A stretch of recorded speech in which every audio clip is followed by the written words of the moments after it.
বাংলাদেশ সম্মিলিত সনাতনী জাগরণ জোটের মুখপাত্র ও চট্টগ্রামের হাটহাজারীর পুণ্ডরিক ধামের সাবেক অধ্যক্ষ চিন্ময় কৃষ্ণদাস ব্রহ্মচারীর গ্রেপ্তার ইস্যুতে বার্তা দিয়েছে ভারত।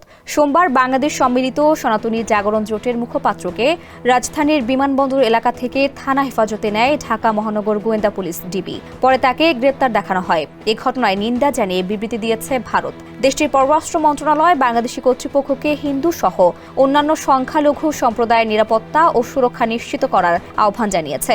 ভারতীয় পররাষ্ট্র মন্ত্রণালয়ের বিবৃতিতে বলা হয়েছে, শ্রী চিন্ময় কৃষ্ণ দাসকে গ্রেপ্তার ও তাকে জামিন না দেওয়ার বিষয়টি নিয়ে নয়াদিল্লি গভীর উদ্বিগ্ন।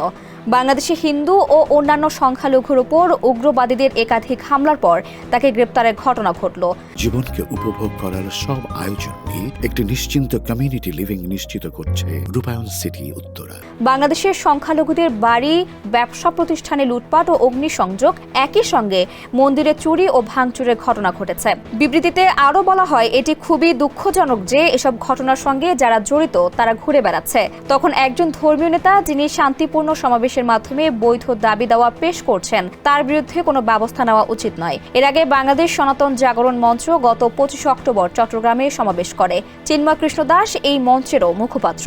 ওই সমাবেশের পরপরই চিন্ময় কৃষ্ণ দাসের বিরুদ্ধে জাতীয় পতাকা অবমাননার অভিযোগ ওঠে। এরপর গেল 30 অক্টোবর চিন্ময় দাস সহ 19 জনের বিরুদ্ধে মামলা দায়ের করা হয়।